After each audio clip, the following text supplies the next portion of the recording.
जगत गुरु भगवान शिव के गुरु स्वरूप और उनकी शिष्यता के संबंध में बातचीत करने की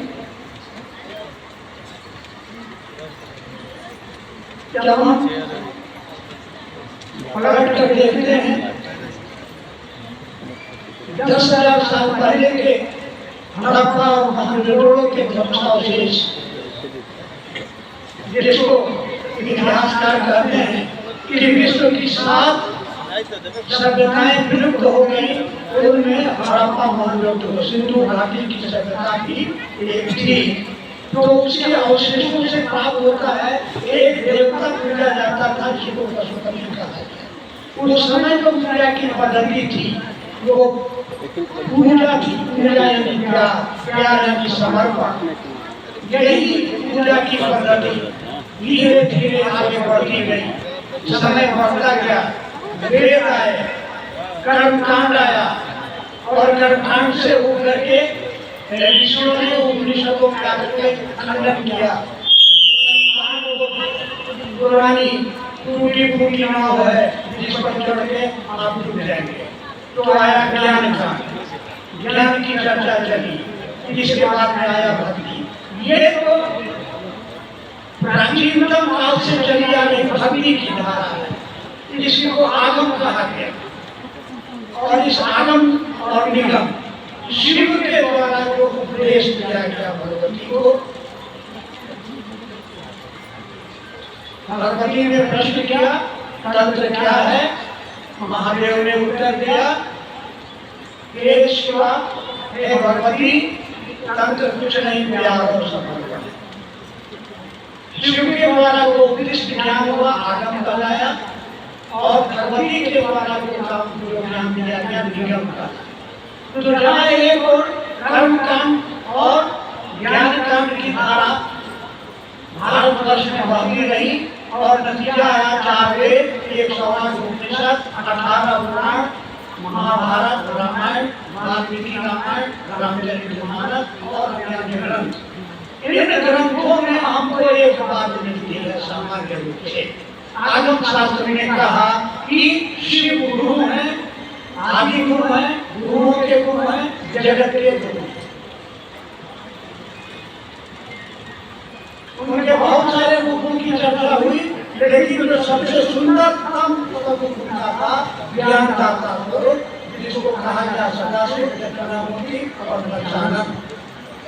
हमारे साहब श्री अनिमानंद जी ने, मैं उनका शिक्षक रहा, प्रोफेसर रहा, वो मेरे विद्यार्थी रहे।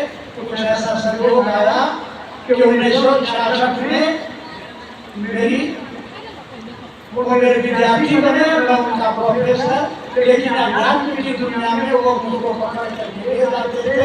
एक रात 10वां शाम, दूसरी रात 24 शाम, और हम लोग साधना किया करते थे और ये सिलसिला चलता रहा। आप श्री हरिमानंद जी एक ही तलाश की चमत्कार सीखने की, और इस तलाश में वो लगातार तरह तरह के साधनों और गुरुओं को पकड़ अपने को सदगुरु करने वाले गुरुओं का शिष्यत्व ग्रहण किया। और 15 वर्षों की यात्रा के दौरान उन्होंने पाया कि मुझको कुछ मिला नहीं, मैं ठगा गया। क्या तरह से ये भी पता नहीं है, लेकिन वो मिल रहा है वो मेरे मन के लायक नहीं है, ये खूबसूरती ये अच्छी तरह से पता। और तब 1974 की एक रात पटना के निकट स्थित आरा के बगल में बहती हुई गंगा गांधी स्मशान में बैठे हुए अकेले रात के 2 बजे मन में विचारों का बवंडर, क्या खोया क्या पाया। अचानक एक ख्याल उनके मन में आता है कि सारे से गुरु कहते हैं कि गुरु भगवान होता है, और तब उनको याद आता है श्लोक गुरु ब्रह्मा गुरु विष्णु गुरु देवो महेश्वरा गुरु साक्षात परब्रह्म तस्मै श्री। और याद आता है कि पिताजी माँ को कहा करते हैं कि भारतवर्ष के अध्यात्म में शिव को ईश्वर कहा जाता है। आत्मा कहा जाता है, परमात्मा कहा जाता है। तो उन्होंने कहा, लिखा भी है और दूसरे भी कहा कि मैं नहीं जानता था उस समय में कि यह शिव ही गुरु है, शिव ही आदि गुरु है, शिव ही जगत गुरु है। मैंने लोगों को भगवान समझ के गुरु माना था। और क्यों माना था? चमत्कार सीखने के लिए। क्या चमत्कार? तो हम लोग अस्पताल में, कब्रिस्तान में बैठे साधना के बाद रात के 3 बजे बैठे हैं तो सोचा करते थे सिद्धि होगी, लोग आएंगे हमारे सामने में जलता रहेगा, लोग आएंगे बाबा और तकलीफ में है, जाएंगे बाबू जाएंगे जा बच्चा तेरा मात्र ये चमत्कार सीखने की बात थी। और उन्होंने शिव को गुरु माना था और जो जिंदगी में 15 ऐसे दर्द भरे जीवन को जिया था जहाँ धोखा मिला था, बड़े मिला था, तो उन्होंने मन ही मन कहा कि महादेव सुनिए आपको गुरु को मैंने मान लिया है, लेकिन मैं बहुत धोखा खाया हुआ हूँ, अब और मैं धोखा खाना नहीं चाहता। अब बहुत शांति, अब बहुत सही, अब मैं धोखा नहीं करना चाहता हूँ। इसलिए मेरी 3 शर्त। नंबर 1, आसमान से उतरोगे उस रूप में जो तस्वीरों में दिखते हो गुरु नहीं मानूंगा, क्योंकि मैंने देखा है श्मशान के अंधेरे इलाकों में आसमान से उतरते हुए और बाद में पता चलता था कि ये प्रेत है, ये लोग शिव का पूजन करते हैं।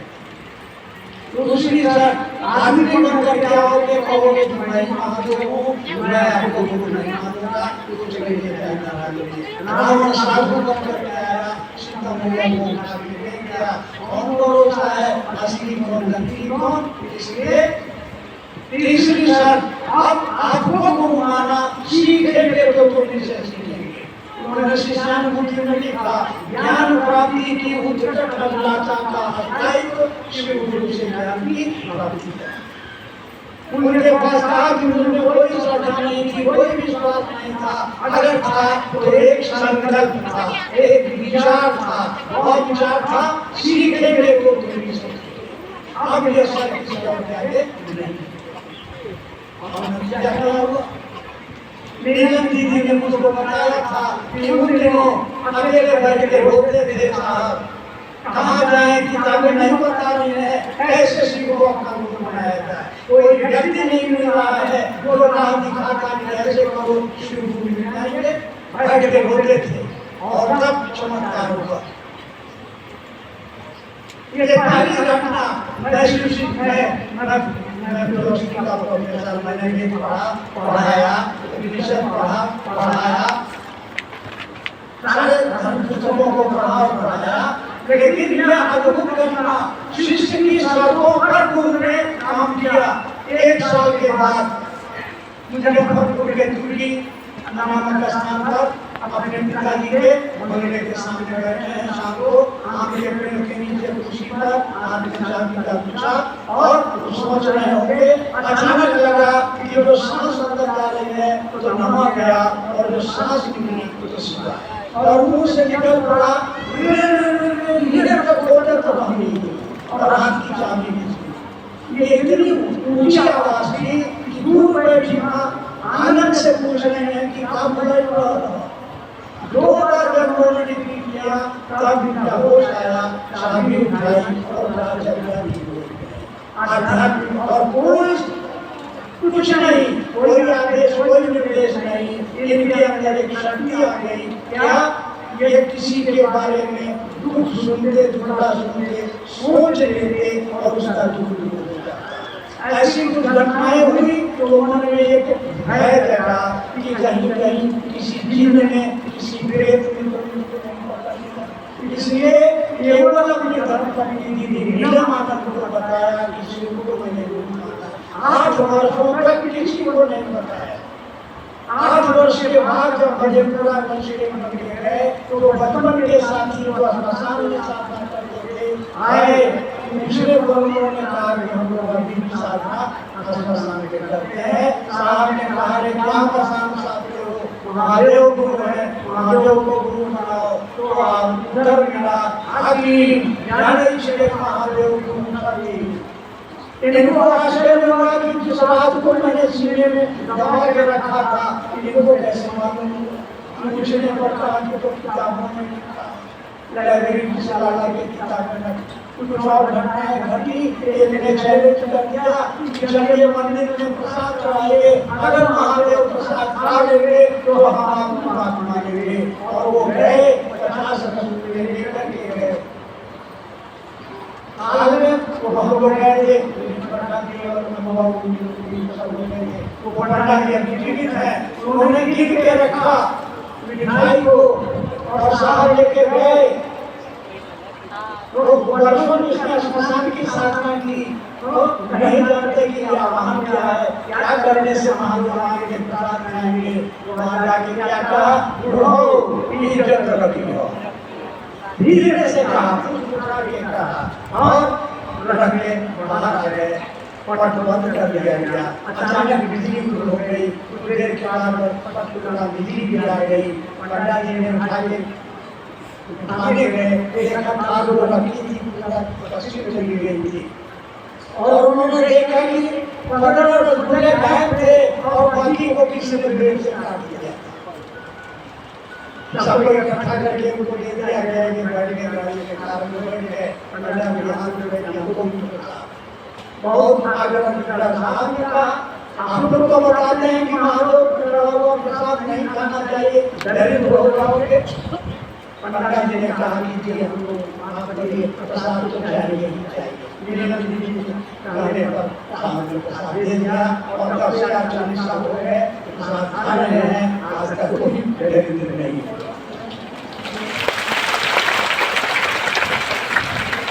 और तीसरी घटना हुई आपके बेगूसराय।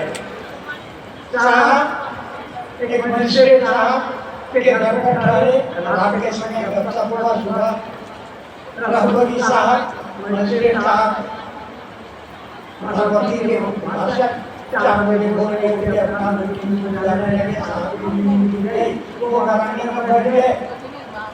सन्नाटा चाहो कुछ लोग सड़क पर घूम रहे थे, जंगल में होता एक आदमी जाने व्यस्त और एक आदमी कुर्सी पर बैठा हुआ देख रहा है। दोनों ने एक आवाज होती है, तुम तो करते हो करते नहीं हो, और ये आवाज देते हैं कि मैं जो करता हूँ वही करता हूँ। आवाज आती है असत्य बोलते हो, असत्य और झूठ दो अलग अलग शब्द हैं। जो बाद में साहब ने कहा कि मुझको मेरे महादेव ने मुझको सिखाया। 2 और 2 5 होता है। बच्चे ने कहा असत्य बोल रहा है, आपकी जेब में 100 रुपया है, कोई मांग रहा है कि मेरा बेटा बीमार है, आपको 50 रुपया दीजिए, आप कर रहे हैं मेरे पास पैसे नहीं है, आप झूठ बोल रहे हैं। साहब ने उत्तर दिया कि मैं झूठ नहीं बोलता, मुझे झूठ बोलने की आदत नहीं। आवाज में क्या करते हो?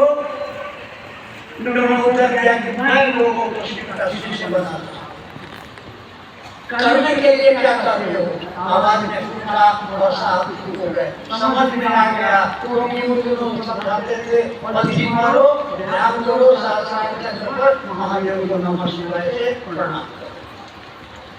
चुप करा गए। आवाज में काल को करते हो वही करने को कहो।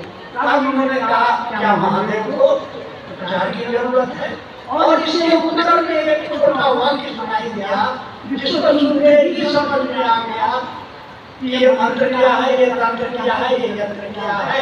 रघुपति साहब उसी समय आ गए, चाय की लिए हुए, सारा किस्सा सुन लिया और उन्होंने कहा कि अरे हम लोग क्या जानते हैं कि महादेव की बात करेंगे। और वो आगे साहब ने कहा मैं भूल गया, रघुपति साहब ने कहा भूल गया। ये 3 घटनाएं हमारे सामने साहब ने 3 सूत्र बना के दे दिया। पहला सूत्र में दया मांगना, दूसरे सूत्र में चर्चा करना और तीसरे सूत्र में अपने गुरु को करना। ये नमः शिवाय मिला था 75 में, तुर्की में मिला था और दया मांगा था उन्होंने 82 में। कहा मधेपुरा के उस मंदिर में सिंहेश्वर स्थान और उनको निर्देश मिला था जो करते हो दूसरों को करने को कहो। इसको उन्होंने सिद्धांत किया। कहा कि देखो भैया पहले शिष्य बनो और शिष्य बनने के लिए गुरु से दया मांगो। यह मूर्त संवाद प्रतिदिन संप्रेषित करो कि हे शिव आप मेरे गुरु हैं, मैं आपका शिष्य हूँ। दया कीजिए कि मेरा मन समझे कि आप मेरे। बस इतनी सी समझ, यही वो चाबी है जिससे ये आध्यात्म का ताला खुलेगा। क्या? कौन है वो शिव? कौन है वो शिव? मैं अक्सर क्षेत्रों में पूछता हूँ कि कौन है शिव, और आवाज नहीं निकलती है। बगल वाले से पूछेंगे कि बगल में बैठा ये कौन है? मेरा बेटा है, मेरा पति है। आप अपनी चप्पल पहचान लेते कि मेरी चप्पल है। महादेव कौन है? ये हमारी समझ में आए, और ये समझ आएगा गुरु की दया से। इसलिए बिना गुरु की दया के साहब ने कहा ये शिव की शिक्षता, गुरु की दया से प्राप्ति का मार्ग है। तो पहले शिष्य बनिए, क्योंकि गुरु की दया मात्र शिष्य पर ही है।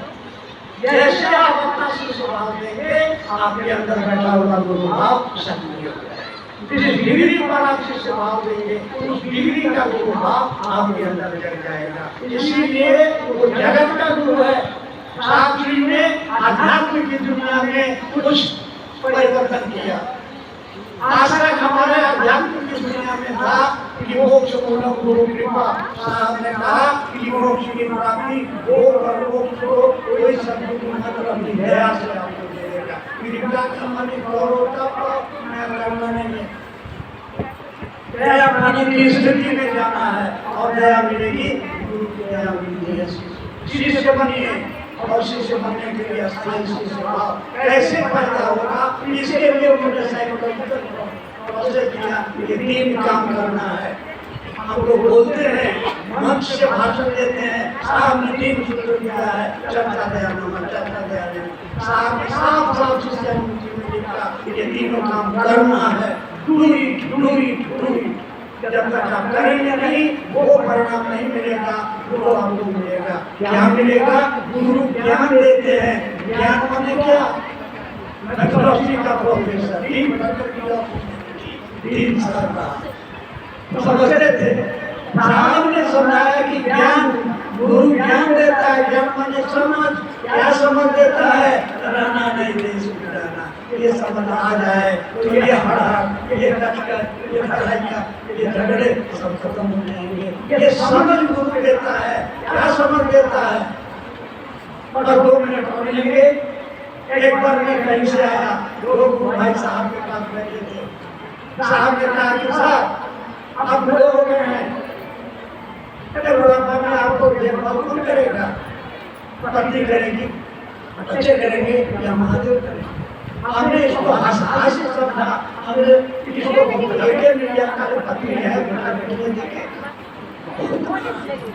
खाना नहीं खाया उस दिन उन्होंने। हम लोग जितना डांटे होंगे हम समझे।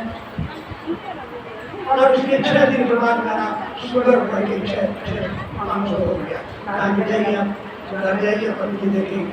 और जब घर चले गए तो फिर फोन करके कहेंगे जाइए भारत को हो जाइए।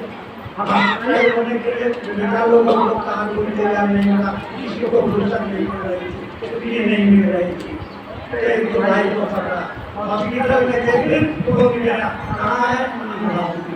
पत्नी है? हमने कहा जी ना। आपने कहा था कि पत्नी देखेगी, हमने जी